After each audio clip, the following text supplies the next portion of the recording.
And in lieu of World Lung Cancer Day, why do we commemorate it?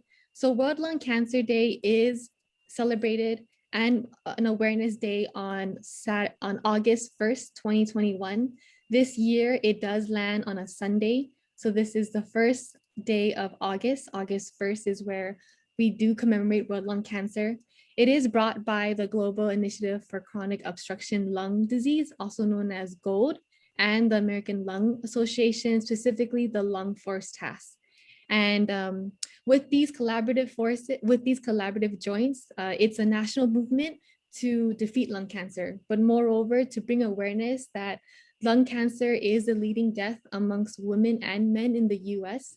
So when we think about it, lung cancer is very rare. It is not rare, and moreover, we recognize today to urge everyone to become aware and learn about the risk factors of this disease, that it also highlights the importance of early detection and getting screened. So in relations to now, we have gone through a year and plus months of COVID-19.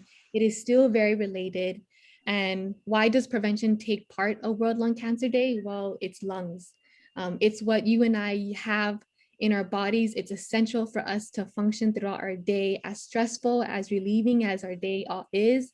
It's essential. It's how I'm able to breathe and then enunciate my words. It's how you're able to be virtually here with me to understand World Lung Cancer Day, and let alone understand the risk factors. Now, we do know that with research, risk factors for lung cancer is many things, but moreover, it also includes family history. It's also in regards to toxic environment, where there are high levels of radiations and carcinogens. Smoking, specifically secondhand smoke, is also considered a toxic environment, where if an individual is around secondhand smoke, that's also a leading risk factor. And we're gonna highlight smoking as a risk factor for lung cancer. And we're gonna be discussing in what ways is smoking, let alone now with vaping and the vaping epidemic, how these are risk factors to lung cancer. So thank you very much, Marlon. May I have the next slide? All right. So when we think about and we're focusing more on lung cancer and the relations to smoking, well, lung cancer is the #1 top cause of cancer death in the US. From the World Health Organization, lung cancer is responsible for nearly 1 in 5 cancer deaths, and 80% of lung cancer death is caused by smoking. So very much so, smoking is a risk factor to lung cancer. And more so, it's smoking in tobacco. Now, we think about tobacco as the traditional forms, but this also includes the various products that hold tobacco. These products are the e-cigarettes. They're also known as vapes now. It's also chewless tobacco or smokeless tobacco. And moreover, individuals who have never smoked at all, but let's say they're contemplating or they're kind of curious to smoke vaping or smoking cigarettes, there is a risk for lung cancer, especially since when we talk more about the vaping devices, these vaping devices have heavy metals, but moreover, the vaping products, which has nicotine and liquid nicotines do contain nicotine and toxic chemicals. And oftentimes what's interesting is that when we do talk about COVID, there is, we're about 2 years into COVID. You know, we are aware of how COVID attacks the lungs, and it's the same matter as vaping or smoking. When we think about our lungs, fresh air, clean air should be the only thing that's being inhaled and exhaled. It's not these chemicals, it's not nicotine, it's not tobacco. Thank you. May I have the next slide? All right. Now we think about this. So we're talking about World Lung Cancer Day. We're talking about the risk factors. We're honing in more on smoking, and we're honing in more on smoking as a risk factor. I've already mentioned a little bit about tobacco and smoking, but what about the other chemicals? If with these vaping devices, these are battery operated. So with these battery operated, there are heavy metals. And regardless of these two products, whether it's a difference of invention, a difference of decades, populace, it's moreover that nicotine is present. So nicotine, we've all known this word. It's the one in bold, it's the chemical in bold, and nicotine is highly addictive.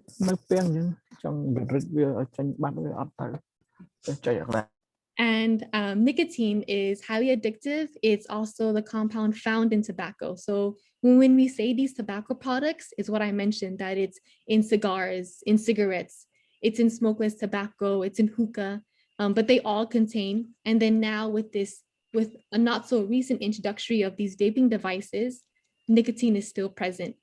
And with the Food and Drug Administration, FDA, their research on youth and tobacco, about 90% of adult smokers started smoking at the age of 18. Now, with legislative passes, the legal age to purchase cigarettes is 21, and that is across a lot of these liquor stores where there is that signage that they card at 21. Now, with the vaping epidemic, way before the pandemic, only months before the pandemic, we know now that the tobacco industry has been actively targeting the youth. It's through flavors, it's through the sleekness of these devices, let alone it's also the marketing. So you equip these three main aspects of these vaping devices with youth, and they're being actively targeted. So aside from the increased risk cancer for these users who haven't smoked before, vaping is still evident, and it's with these chemicals. So when we think about chemicals, these are the chemicals listed here. It's polypropylene glycol, carcinogens, diacetyl, heavy metals, cadmium, benzene, and others. I had to do a research on how to even pronounce these beforehand, and I had to do research on what these are. Polypropylene glycol is actually what's used to make artificial smoke. So these are what's used for Halloween, for stage presence, for concerts. It's for an aesthetic look. It should be on the stage. It should be for performance enhancement, for aesthetics. It shouldn't be inhaled into our lungs. Same thing with diacetyl. Diacetyl is actually linked to popcorn lung, which are these inflammation of these tiny airways in our lungs. Heavy metals, these vaping devices are charged by USB. It's charged as if you were to charge your phone. There's battery operated, let alone heavy metals inside, and many of the other chemicals that are for other uses but should not be in our lungs. Only fresh air and clean air should be inhaled and exhaled. Now, when we do think about flavors, it's the flavors that has been targeting our youth, let alone it's what masks the harshness of nicotine or what masks the reality of these heavy chemicals. And oftentimes, when we think about these devices, they are sleek. They can also be used as a replacement, if not for these vaping devices, which have silly words or which have,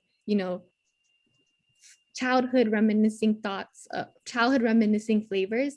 These marijuana concentrates are also being used in these vape devices. So marijuana concentrates can also be used in vape devices. And interestingly so, there may be more of a preference to use this amongst youth and young adults, especially since there is a level of odorless or smokeless ways to conceal. So these devices are very prevalent, let alone the attractive to our youth is also including that. In this slide, in the bottom right-hand corner, why are e-cigarettes so dangerous? Nicotine seems to be the number one, and we're actually going to hear two stories of individuals who share their nicotine addiction based on smoking, but that will be in the later half. But very much so, there are chemicals and risk factors with smoking in regards to these new devices and these new products. May I have the next slide, Marlon? All right. So with that, there is going to be a second poll question. I'm going to launch them now.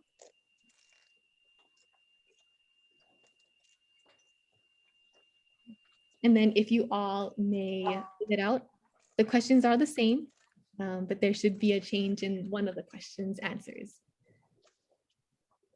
Yeah, so for our viewers on Facebook, so the questions are, when is Lung Cancer Day?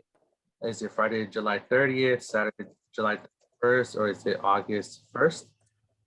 Second question is, what is the leading cause of lung cancer in the US? Is it smoking, is it drinking, or is it laughing? And then the third one is lung cancer, the top cause of cancer death in the US. Yes or no? So we're getting the responses. We're about halfway through. But I wanted to mention something, Tiffany. What stood out to me is that a lot of smokers you're saying are starting at age 18 or younger.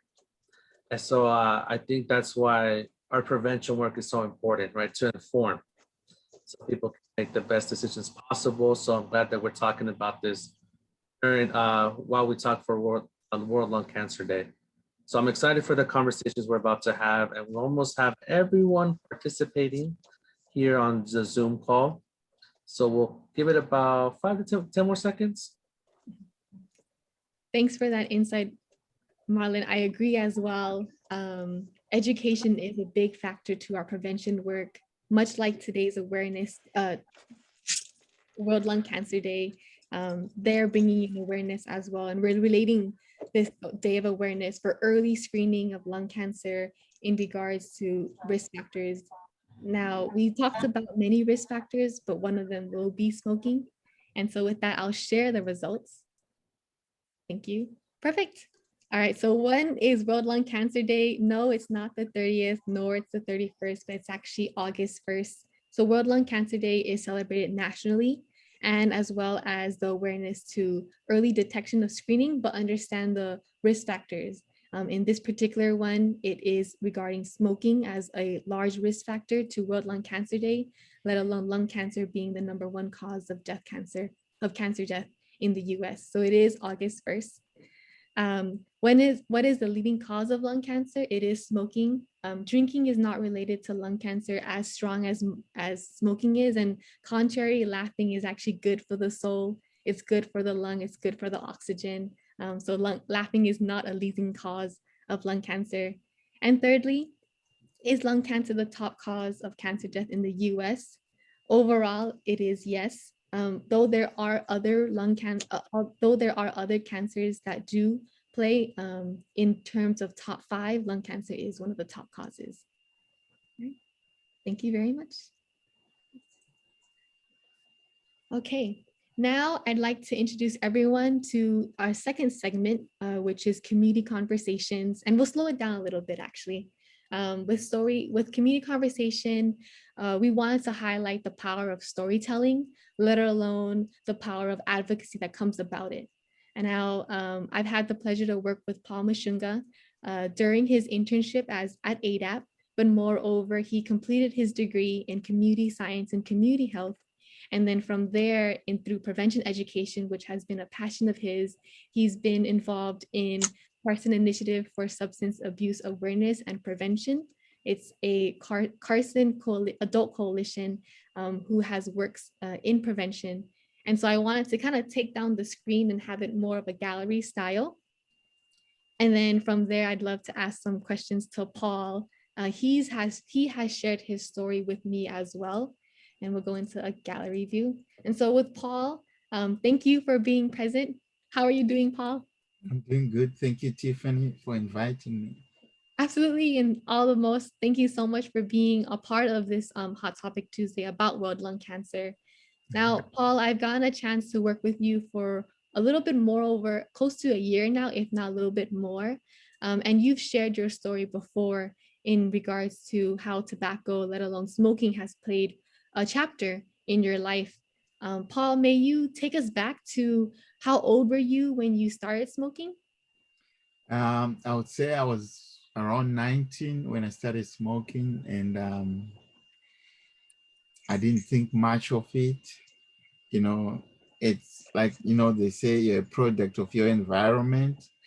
And my dad used to smoke, my cousin smoked. So to me, it was just a natural thing that I took smoking, yeah. And there wasn't any specific reason why I started smoking, but it just looked cool. And when I saw everybody smoking, to me, it just looked cool. So, and that time, it was something that I just thought it was harmless. So yes, that's what happened. Right. And so you're 19, Paul, you began smoking. You mentioned that members in your family smoked. Uh-huh. When at 19, did you have any stressors? Did you have any challenges at 19? What were your goals? No, there was no stresses at all or anything that would have. It was just a natural thing. It looked cool, just seeing everybody else smoking, and it's something that I just gravitated to because you see, I my dad always talked bad about drinking and driving, and so because of that, I I never ventured into drinking. So and I just never thought there was anything wrong with smoking at that time. Wow. Okay. I understand. Yeah. And so no stressors, you knew what you wanted to do, happy go lucky, you would say. Yes, and I actually thought I was in control. I can smoke whenever I want to, Mhm. that kind of thing. So Right. yeah. And so you started at 19, and Paul, how long did you smoke? And you smoked cigarettes, is that right? Yes, I smoked tobacco cigarettes for uh like I said, 10 years. Mhm. 10 years. And during this 10 years, may you share, did you feel anything change in your body? Did you feel anything change in your mood? These 10 years, what was going on in these 10 years while you were smoking? Oh, the only change I felt or I noticed was, brushing my teeth in the morning and, gargling and cleaning my teeth. I would see a little bit of, blood coming out of my throat, but it, and I already knew that was going to happen. It was part of the process, and so, but it never deterred me from smoking because eventually, after a while, it goes away, and I was just a smoker by then, and which I found out I had lost all the control that I initially thought I had when I started. Right. And just to let everyone know, so when I spoke to Paul, like he spoke about the word control, that's like self, you choose your choices. In this case, when we talk about nicotine is highly addictive.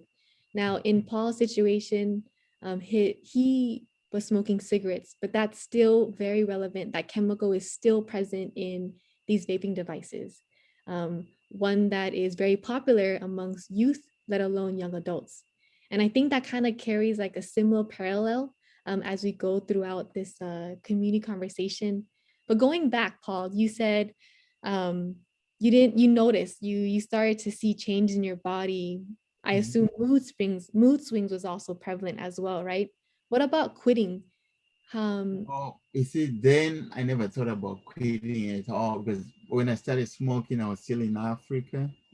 And, maybe if I had like AADAP to tell me about the detriment effects of smoking or something like that, or maybe I would have never started smoking, or maybe I would have quit. But by then, there wasn't much information on the detrimental effects of smoking, so I just I just smoked. Right. And so you received education and like maybe guidance from your family about alcohol or Uh-huh. marijuana, but in a sense because your family was doing it, or maybe individuals who you look up to were doing it, that Yeah. cool factor, maybe would you say like your perception of harm was lowered to little to It none percent? wasn't even there to begin with. You see, I just smoked. I never, not even a single day did I ever think that, it was harmful to my health at all. It was something that I just started doing, and nobody ever said anything. Mhm. Except, when I came over here, then my sister, because she's a chemist, she used to beat up on me on quitting smoking because she understood better. And also when I started, at one time I went to school to be a dialysis technician, and you learn on all, also start learning about the detrimental effects of smoking. And that's when, even though I was going to school then, I didn't have that much of an age to stop smoking until when I started going to for my community health degree, and then taking classes in addiction and all that. And also, I mean, being in this country, being a smoker, I mean, they make you feel like a pariah, in the community. So Right. to me, that was also another thing that pushed me to want to stop smoking. Yeah, especially after the education and the knowledge of what could happen to my health. Then that's when I tried to really uh, put an effort into quitting, because it for me, unlike other people, because you see, I could still go to the gym and work out, and I could go to the park and run. It never affected me that much. Right. So Now, did lung cancer ever cross your mind, Paul? well, Knowing that smoking actually, is after I came here, yes, and after learning all this, getting all this information and the education on the side effects of smoking, yes, definitely. I mean, it it really was always on the back of my mind, and yes. Mhm. And you mentioned only coming to the States did you see a little bit of education. You had Uh-huh. your And sister. also the commercials, about uh, the uh, the bad effects of smoking and all that. I think that was also a big driving factor Mhm. in trying to quit, which wasn't an easy thing actually, because it took quite an effort, because addiction is such a powerful thing. Because I I smoked when I was happy. I wanted to light up a cigarette. When I was mad, I wanted to light up a cigarette, and just to relax. You see, it solved all kind of extreme conditions. Whether I'm happy or whether I'm sad, smoking uh, helped me. That's what I thought then at that time. Right. Wow. Oftentimes you were celebrating, happy moments or times of stress, Yeah. even in sickness, you felt because really it's the nicotine that kind of rewires that actually not kind of that did rewire your brain to cravings. It Yeah, was because you sort of see, I found functioning. out whenever I try to quit, I would easily get angry in different situations, because it really was a tough thing for me to Right. be able to quit. Right. And Paul, how did you quit? I know now you don't smoke anymore, but take us to how did you stop quitting? I went and bought some patches, and after seeing the commercials on TV and also on the education of things that you could use to quit smoking, and I bought patches. The first time I used them, within 3 weeks, I stopped smoking and I was happy. But then you see, another guy I worked with, he would give me one cigarette and say, "Oh, just smoke one." Then before you know it, I'll go back to him and ask for another one and another one. Then eventually he would say, "I've given you now. You gotta go and buy your own." Right. And it wasn't the problem of having the finance to buy. So I just say, okay, and I just started buying again. And before I knew it, I was smoking again. So then I had to go back on the patch again.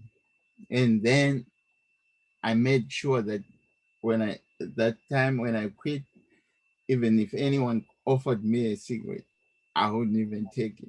Because you see, I knew I could just easily go back to smoking. So, and ever since, I haven't looked back and I haven't had the need of smoking.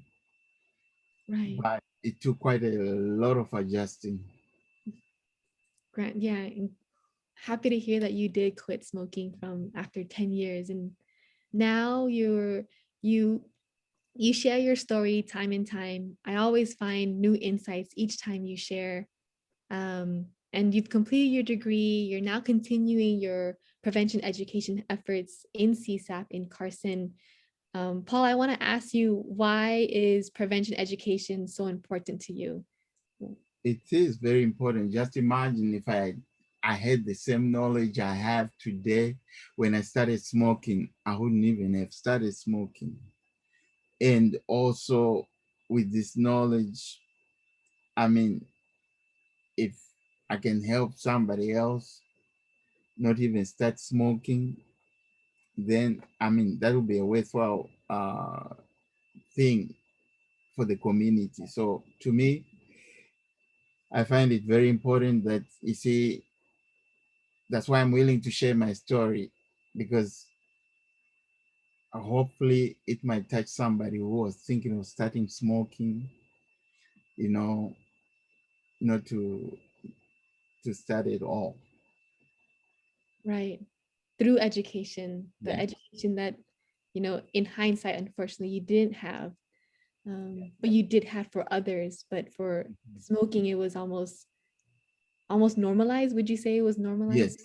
definitely. Because you see, then over there, it's only now that you see people are really pushing to, but then it wasn't a big deal compared to here in the United States. So you see, Thank you, Paul. And I think, based on your personal experience, the youth now, with whether it's the same products or different products with the same inventions or a new invention, it's still applicable, it's still important. And your works in sharing your story, volunteering in community events, you are an advocate, Paul. oh, thank you. And definitely, if there was AADAP then or CSAP, most probably I wouldn't have started smoking, and I wouldn't have had to go through what I went through. But because the downside of smoking for me, I ended up with my sense of smell is not the best anymore, and because of the smoking. So, but at least I thank God I'm healthy, and that's all I can say. Right. Thank you, Paul. And, interesting. So, August 1st is World Lung Cancer Day. There's awareness of the risk factors. And we're creating a link. We're creating a link that smoking is a risk factor amongst the many, but the more prominent one. With Paul's situation, he didn't get lung cancer, but he did have some consequences to the loss of sense of smell. But moreover, he's emphasizing education in line with the work that we do. Many of you all are also part of education prevention, and it's the storytelling, it's let alone knowing at 19 if Paul had received the education, let alone maybe education about the harms that could happen. More than likely, just like how he received it with alcohol, with other drugs, he probably would have also made different choices.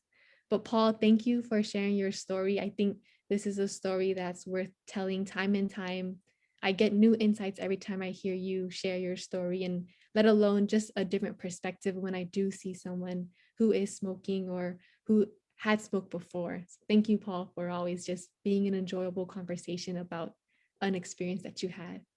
Thank you, Tiffany. Thank you for inviting me. Always, Paul. Now, Marlon, may I showcase the next slide? Much like Paul, there is another community conversation that I would love for everyone to meet, similarly with their names and similarly with their experiences, but with the difference is Paulette Caudill. Now, Paulette Caudill is from El Segundo.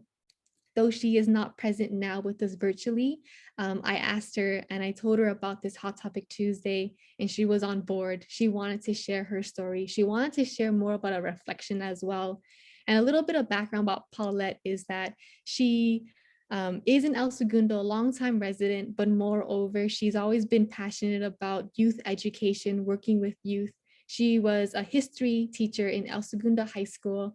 She's retired, however, she's still very much active in youth involvement and youth education, as being on the school board for El Segundo Unified School District. And throughout her career in El Segundo, as a parent, as a grandmother, as a friend, as a colleague, she's been active in Reach Out Against Drugs, also known as ROAD.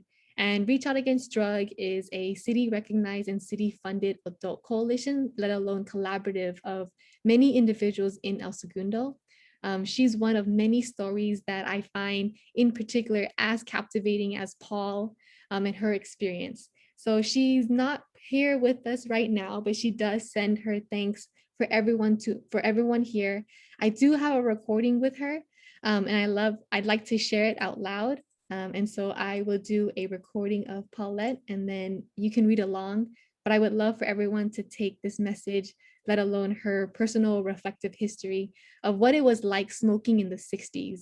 Now, with Paul, there are similar parallels, but she gave me a glimpse of how smoking was like, how prevalent smoking was in the 60s, where now you can kind of you can see some similarities with today's epidemic with youth use and vaping. So please enjoy a great listen. After successfully avoiding cigarettes during my high school years, I started smoking at age 17 in the university. At this point, it seemed like everyone around me was smoking. The cigarette ads were everywhere: billboards, television, magazines. I smoked on and off for the next 20 years. I tried to quit several times with little success. One time I was successful at quitting for a period of 2 years. I had become pregnant and could not tolerate smoking. However, when I returned to work, I started again. I think it was a combination of the stress and the discovery of a smoking room where everybody smoked. It wasn't until 1984 when one morning I coughed up blood. That was it. I was done. I remember it was Thanksgiving. I decided to quit cold turkey. I did worry about lung cancer, but that wasn't enough to deter me. Smokers know. They know that smoking is dangerous and bad for them, but it's not enough to make them stop. Addiction is a powerful mechanism. I do remember when the Surgeon General had the tobacco companies post those signs on the cigarette packages. That made it a little more real. In the late 70s and early 80s, it became evident alcohol and other drugs were a problem for our youth. I would see students in my classroom that were under the influence. It was extremely difficult to teach under these conditions, and it was particularly difficult for the students who were serious about their education and didn't use. I had to do something. I joined a group of like-minded individuals in the community. The group was called ROAD, Reach Out Against Drugs. Our mission was to educate and provide specialized programs to prevent and reduce the use of alcohol, tobacco, and other drugs by young people. We held town hall information meetings. We had booths at many different civic events for parents and children to offer the latest research information. We had booths at hometown fairs. We provided after-school supervision at the middle school, at high school programs and elementary programs. We left no stone unturned. Next, we turned to legislation. We were successful at passing the tobacco retailer's license in our community of El Segundo, with a lot of help from the folks from AADAP. This would allow fines on businesses who sold tobacco to underage youth.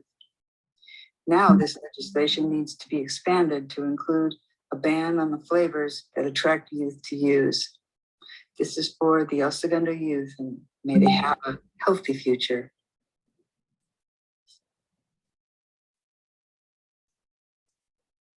Thank you very much.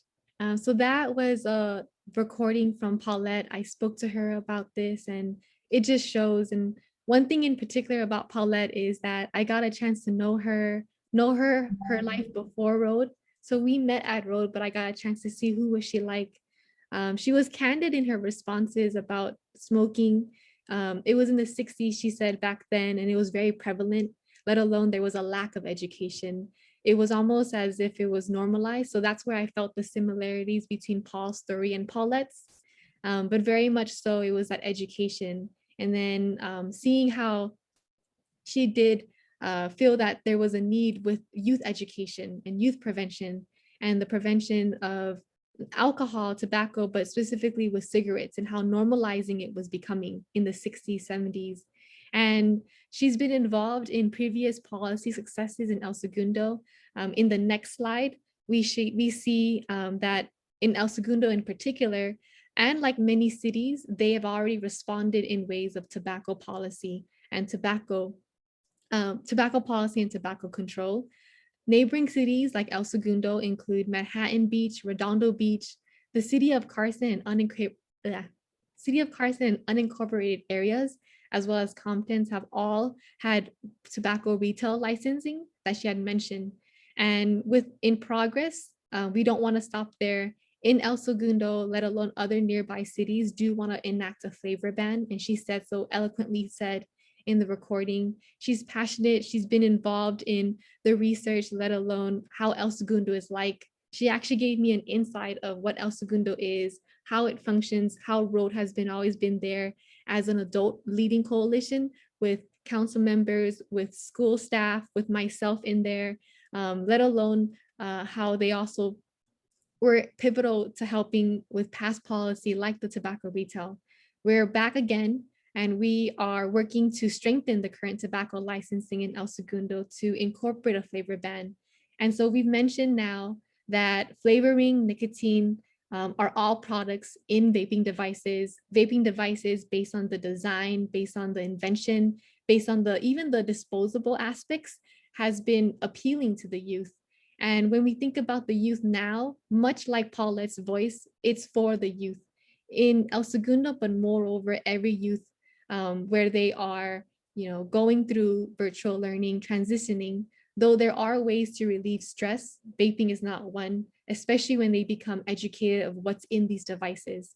It's the heavy metals, it's not water vapor, it's an aerosol. It's these aerosols that contain many chemicals that should not be inhaled in lungs. And therefore, as eloquently said by Paulette, just a glimpse of one of her experiences and her passion for public health, safety, and the youth. I felt that Paulette was an excellent reflection of what El Segundo is doing, and as well as sharing a personal story of how tobacco was like in the 60s, but let alone, she also saw some similar parallels to how it was like now with a different device, but very much same strategies, same strategy marketing from the tobacco, and the same urgency of long-term customers and our youth at risk with flavors and nicotine. In progress, El Segundo is working to strengthen alongside their neighboring cities with a flavor ban. Through our works, I want to transition and begin to showcase what Road has been doing for anybody on the call in terms of how they'd like to do a prevention coalition in their city. All in works, it's more than just myself, it's more than Paulette. We are members of city staff. We are also members of Adult Coalition as liaison. The Parent Teacher Association is also involved in many school levels, elementary, middle school, and high school. And the youth play a role that I cannot fill. A youth play a role that Paulette cannot fill either. And they are pivotal in our coalition, let alone our work. One of the youth that we have in El Segundo, she was actually available to be present and invited by the city council in recognition of Red Ribbon Week. And there she was able to speak on a school day on Tuesday in front of the council members and accept the Red Ribbon Week proclamation, what Red Ribbon Week means to her as an El Segundo youth attending El Segundo High School, and very much so how this shaped her in her education to be drug-free. In the picture to the left of that is actually during COVID, we still wanted to bring awareness, and the PTA was able to create a banner and then also post ribbons. And this is a ribbon on the sports yard of El Segundo Middle School. Along that line to the pardon me, the right of it is actually our meeting. So Road does meet every month. And we began meeting on the third month at 4 p.m. Our next meeting is actually in August. And so we'll be there planning ahead, including strategies, let alone discussion about the tobacco policy. And then also this is where, much like today's Hot Topic Tuesday, their experiences. All of our road members are loyal, not to all to say, but they are also pivotal with their stories. Paulette shared hers, and I know there are really similar stories with our other coalition members, and I'm exploring them one at a time and always captivated by their stories because they do share an insight that they share as a parent, they share as a teacher, they share as a neighbor. And it really is that saying of it takes a village to raise a child, and these members in Road do showcase that. The following row is actually our prevention work. So even throughout the pandemic, we've worked our way into the virtual world. Hot Topic Tuesday has been an excellent platform to highlight, to use Road as an example, but also moreover to lead and show and let everyone know what we're doing in terms of public health safety, and youth use in El Segundo. We talk about what's going on in El Segundo. We have Paulette join in. We had the youth also join in.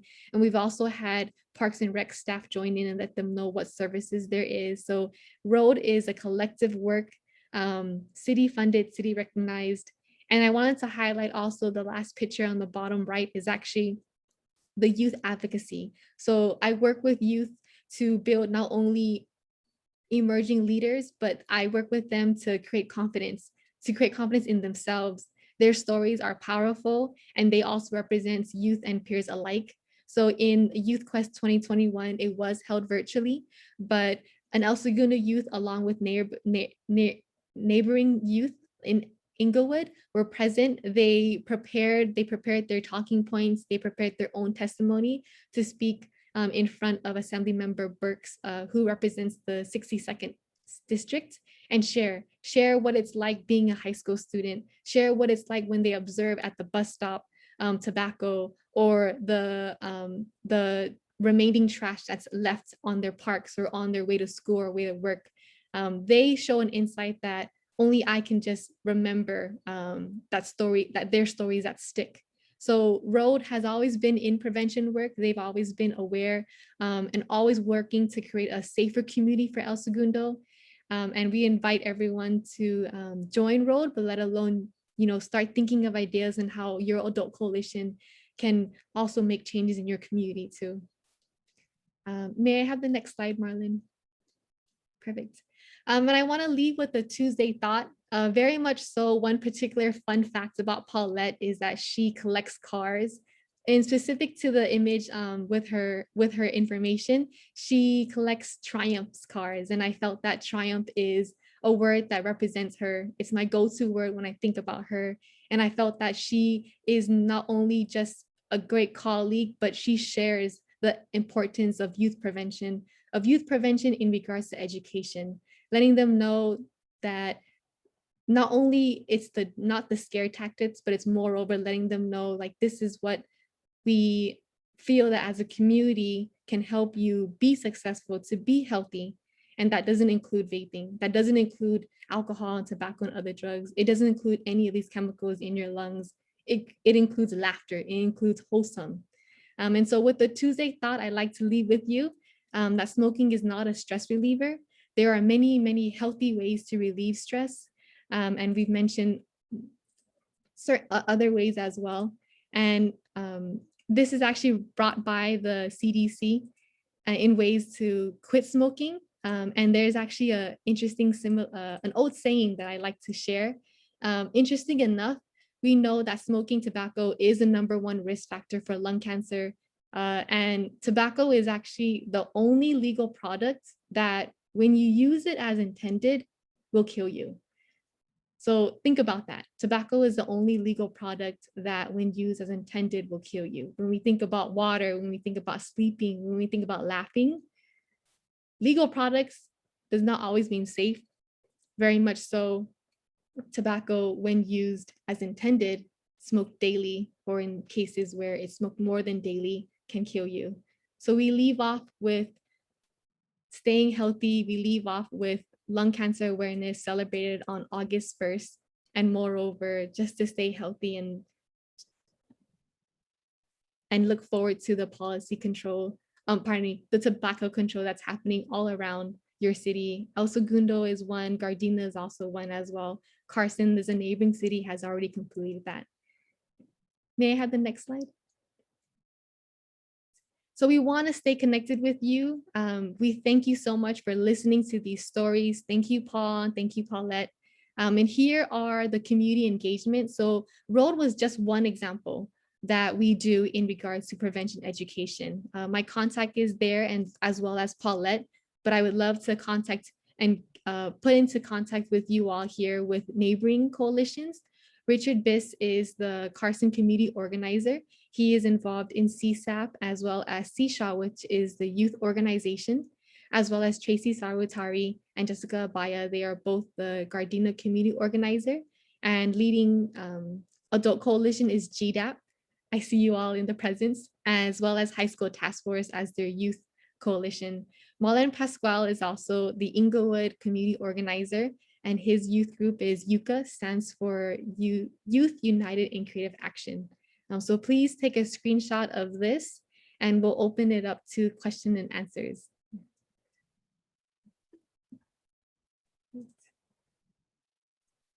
Thank you, Chanti. If you have any questions, feel free to add it in the chat.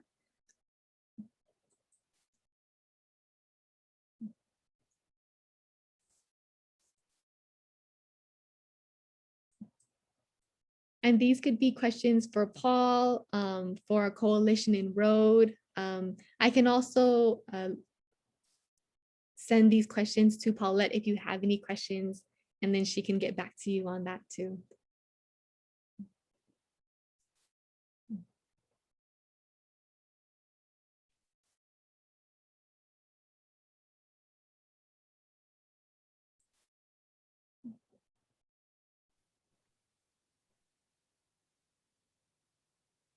If not, then I think that was a great presentation.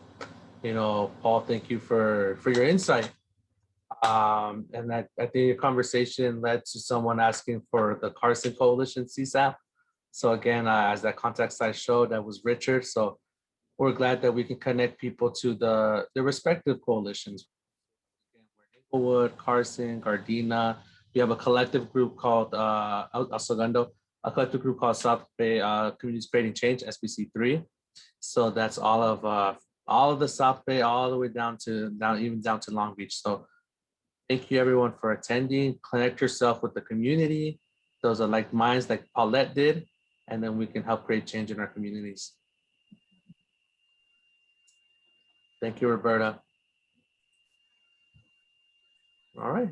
We'll stay a little bit long for any questions, but other than that, Paul, I say thank you one more time for being just a great human, a great community person. You're great for the community, and this also says the same for Paulette. Thank you, Paulette. I'll definitely let her know how this presentation came out, and she sends her thanks. Bye everyone. Bye Facebook. Thanks everyone. Be safe. Thank you. Thank you, everyone.